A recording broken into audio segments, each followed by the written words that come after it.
Job, Chapter 2. Attack on Job's health. One day, the heavenly beings came to present themselves before the Lord, and Satan also came among them to present himself before the Lord. The Lord said to Satan, "Where have you come from?" Satan answered the Lord, "From going to and fro on the earth, and from walking up and down on it."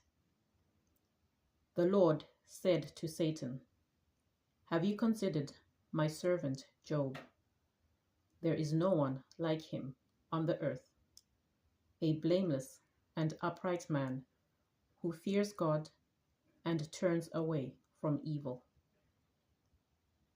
He still persists in his integrity, although you incited me against him to destroy him for no reason."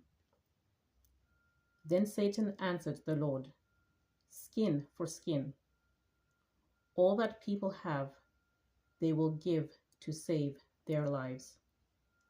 But stretch out your hand now and touch his bone and his flesh, and he will curse you to your face."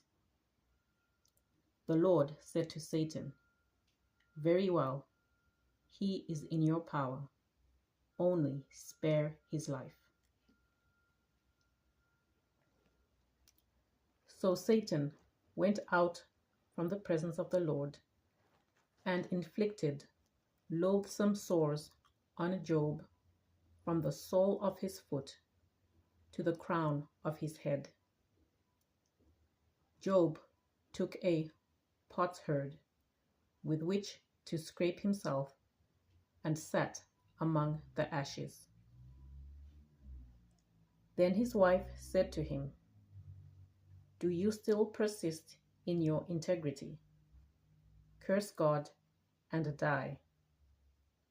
But he said to her, "You speak as any foolish woman would speak. Shall we receive the good at the hand of God and not receive the bad?" In all this, Job did not sin with his lips. Job's three friends. Now when Job's three friends heard of all these troubles that had come upon him, each of them set out from his home. Eliphaz the Temanite, Bildad the Shuhite, and Zophar the Naamathite. They met together to go and console and comfort him. When they saw him from a distance, they did not recognize him, and they raised their voices and wept aloud.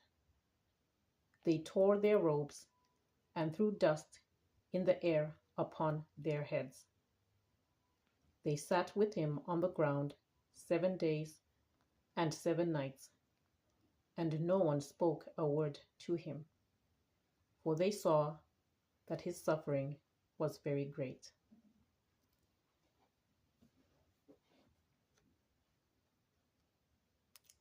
Chapter 3. Job curses the day he was born. After this, Job opened his mouth and cursed the day of his birth. Job said, "Let the day perish in which I was born, and the night that said, a man-child is conceived. Let that day be darkness. May God above not seek it, or light shine on it. Let gloom and deep darkness claim it. Let clouds settle upon it. Let the blackness of the day terrify it. That night, let thick darkness seize it. Let it not rejoice among the days of the year. Let it not come into the number of the months. Yes, let that night be barren. Let no joyful cry be heard in it. Let those curse it who curse the sea, those who are skilled to rouse up Leviathan. Let the stars of its dawn be dark. Let it hope for light, but have none. May it not see the eyelids of the morning, because it did not shut the doors of my mother's womb and hide trouble from my eyes. Why did I not die at birth, come forth from the womb and expire? Why were there knees to receive me, or breasts for me to suck? Now I would be lying down and quiet. I would be asleep. Then I would be at rest with kings and counselors of the earth, who rebuild ruins for themselves, or with princes who have gold, who fill their houses with silver.